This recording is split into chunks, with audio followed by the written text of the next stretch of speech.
पाकिस्तान लगातार भारत के खिलाफ साजिश रच रहा है, प्रोपोगेंडा गढ़ने की कोशिश कर रहा है और इसीलिए हिंदुस्तान भी तैयार है। जल, थल और नभ से निगरानी करने के साथ साथ पाकिस्तान से सटे हुए तमाम राज्यों में ये बड़ी मॉक ड्रिल हो रही है। ऑपरेशन शील्ड के नाम से हो रही इस मॉक ड्रिल से पाकिस्तान की रातों की नींद और दिन का चैन उड़ गया है। वो इसीलिए क्योंकि 7 मई को हुई मॉक ड्रिल उसे काफी भारी पड़ी थी। देखिए रिपोर्ट।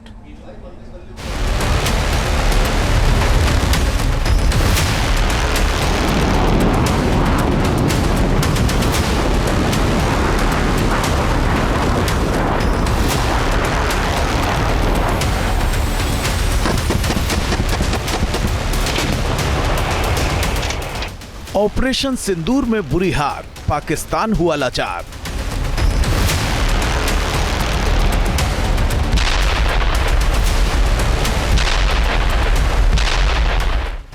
हिंद की सेना की ताकत, पाकिस्तान की बर्बादी की आहट।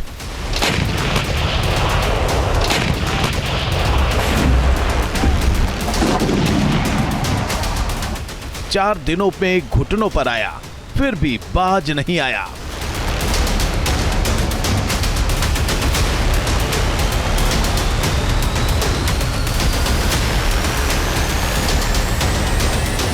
फिर एक्टिव हुए शैतान, साजिश रच रहा आतंकिस्तान।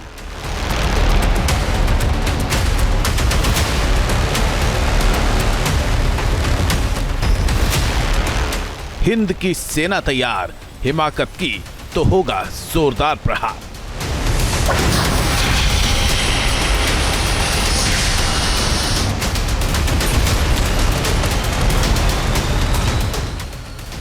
ऑपरेशन सिंदूर में 4 दिनों में ढेर हो चुका पाकिस्तान एक बार फिर हिंदुस्तान के खिलाफ साजिश रच रहा है। पाकिस्तानी हुक्मरानों और सेना की शह पर एक बार फिर आतंकी बिल से बाहर निकल आए हैं। भारत के खिलाफ साजिश रचने और घुसपैठ की कोशिश के खुफिया इनपुट सामने आने लगे हैं। हालांकि पाकिस्तान की किसी भी हरकत का जवाब देने के लिए भारत पूरी तरह से तैयार है। जल, थल और नभ में मजबूत किलेबंदी की गई है। अब किसी भी आपात स्थिति से निपटने की तैयारियां परखी जा रही हैं। दरअसल ऑपरेशन शील्ड के तहत मॉक ड्रिल कराई जा रही है। सीमावर्ती राज्यों जम्मू कश्मीर, पंजाब, राजस्थान, गुजरात, हरियाणा और केंद्र शासित प्रदेश चंडीगढ़ में मॉक ड्रिल होगी। इसमें एनडीआरएफ, सिविल डिफेंस, स्थानीय पुलिस, स्वास्थ्य विभाग और अन्य आपातकालीन एजेंसियां शामिल होंगी। पहले ये नागरिक सुरक्षा अभ्यास 29 मई को होना था, लेकिन प्रशासनिक कारणों से इसे स्थगित कर दिया गया। मॉक ड्रिल और मिलिट्री एक्शन के बीच में समानता क्या है? इस समानता को समझना हो तो तारीख को समझना होगा। दरअसल मॉक ड्रिल 53 साल बाद 1971 के बाद 2025 में हो रही थी। तारीख थी 7 मई।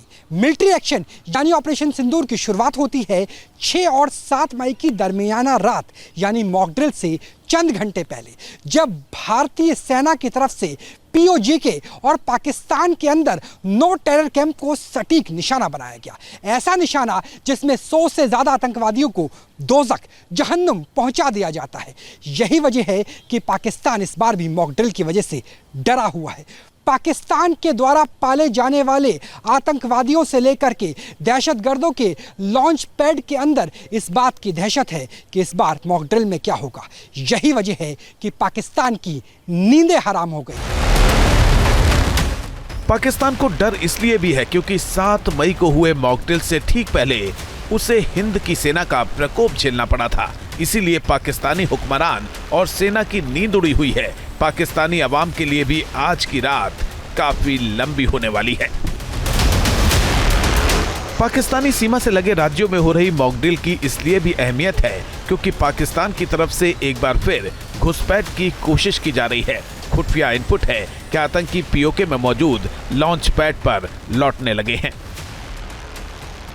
लगातार हमें ये सूचनाएं आ रही हैं कि आतंकवादी संगठनों के द्वारा प्रयास किया जा रहा है। वो अपने कैंप्स में वापस लौट रहे हैं, ट्रेनिंग कर रहे हैं और जहां पे भी उनको लगे कि चौकसी कम है वहां से वो कोशिश करेंगे। हालांकि भारतीय सेना पाकिस्तान की किसी भी हिमाकत का जवाब देने के लिए तैयार है। सीमा पर बीएसएफ भी मुस्तैद है। सीमा पार से होने वाली किसी भी साजिश को नाकाम करने में सक्षम है। ऑपरेशन सिंदूर के दौरान बीएसएफ ने पाकिस्तान की हर साजिश को नाकामयाब कर दिया था। पलटवार करके दुश्मन की कई पोस्ट और आतंकियों के लॉन्च पैड्स को मिट्टी में मिला दिया था। ऑपरेशन सिंदूर में पुंछ इलाके में पाकिस्तान के दांत खट्टे करने वाले बीएसएफ के जवानों के बीच गृह मंत्री अमित शाह भी पहुंचे। उन्होंने जवानों का हौसला बढ़ाया और पाकिस्तान को ऑपरेशन सिंदूर के दौरान हुए नुकसान की याद दिलाकर ये संदेश दे दिया कि इस बार कोई भी हिमाकत माफ नहीं की जाएगी। सबसे बड़ा नुकसान अगर पाकिस्तान की साइड पर हुआ है तो उनकी निगरानी उपकरणों की क्षमता को ध्वस्त करने का हुआ है और इसके कारण एक लंबे समय तक वो संपूर्ण जानकारी वाली लड़ाई नहीं लड़ पाए। एक 3 दिन के समय के अंदर 118 से ज्यादा पोस्टों को नुकसान करना या पूर्णतया ध्वस्त करना ये बहुत बड़ी बात होती है। उधर रक्षा मंत्री राजनाथ सिंह ऑपरेशन सिंदूर की सफलता का जश्न मनाने आईएनएस विक्रांत पर पहुंचे। रक्षा मंत्री पहले ही सेना के जवानों और एयर वॉरियर्स से मुलाकात कर चुके हैं। अरब सागर में नेवल वॉरियर्स के बीच मौजूद रक्षा मंत्री ने कहा कि चाहे जमीन हो, आकाश हो या समंदर, भारत कहीं भी किसी भी स्थिति से निपटने के लिए पूरी तरह से तैयार है।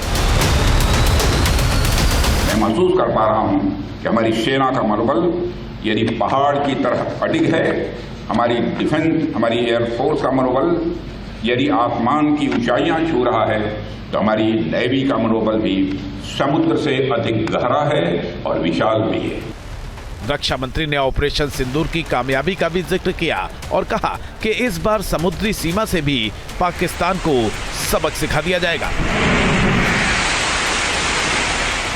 इस बार तो पाकिस्तान को भारतीय नौसेना की फायर पावर का सामना नहीं करना पड़ा, मगर दुनिया जानती है अगर पाकिस्तान ने इस बार कोई नापाक हरकत की तो हो सकता है कि इस बार की ओपनिंग और किसी के द्वारा न हो, हमारी नेवी के द्वारा होगी। रक्षा मंत्री ने पाकिस्तान को आगाह किया कि इस बार कोई भी गलती की तो उसे संभलने तक का मौका नहीं मिलेगा। अगर पाकिस्तान ने फिर वही गलती की, यदि पाकिस्तान ने फिर वही गलती की, तो भारत का उत्तर और भी कठोर होगा और इस बार उसे संभलने का मौका भी नहीं मिलेगा। भारत की तैयारियों और हिंद की सेना के पराक्रम के कारण पाकिस्तान में दहशत का माहौल है। उसकी अवाम तो अवाम, सेना के अधिकारियों को भी खतरे की भनक लगने लगी है। अगली बार के संघर्ष में पूरे पाकिस्तान को निशाना बनाए जाने का डर सताने लगा है। ताहिर शमशाद मिर्जा को पाकिस्तान के प्रधानमंत्री शहबाज शरीफ का करीबी माना जाता है। उनका डर लाजमी भी है क्योंकि भारतीय मिसाइलों की जद में पूरा पाकिस्तान है। हालांकि वो ये कहकर ख्याली पुलाव पका रहे हैं कि पूरा भारत भी उनके निशाने पर आ सकता है, क्योंकि पाकिस्तानी हथियार कितने सक्षम हैं उसकी झलक ऑपरेशन सिंदूर के दौरान दुनिया देख चुकी है। चीन से मिले जिन हथियारों के दम पर पाकिस्तान फूल रहा था, उन्हें भारतीय सेनाओं ने कबाड़ बना दिया था। हिंद की सेना की ताकत के सामने ना तो पाकिस्तान हमला कर पाया था, न अपना बचाव। इसी कारण वो बुरी तरह से पिटा था और 4 दिनों में ही पानी मांगने लगा था। अब वो एक बार फिर सिर उठाने की कोशिश कर रहा है। हालांकि हिंदुस्तान की तरफ से संदेश साफ है कि अगली हिमाकत पाकिस्तान को भारी पड़ सकती है। जहां भक्ति है हर शब्द में, कथाओं में छिपे हैं दिव्य रहस्य और ज्योतिष देता है जीवन को दिशा। धर्म से जुड़ी हर बातों को जानने के लिए हमारे चैनल स्तुति को सब्सक्राइब करें। चैनल पर जाने के लिए इस लिंक पर क्लिक करें।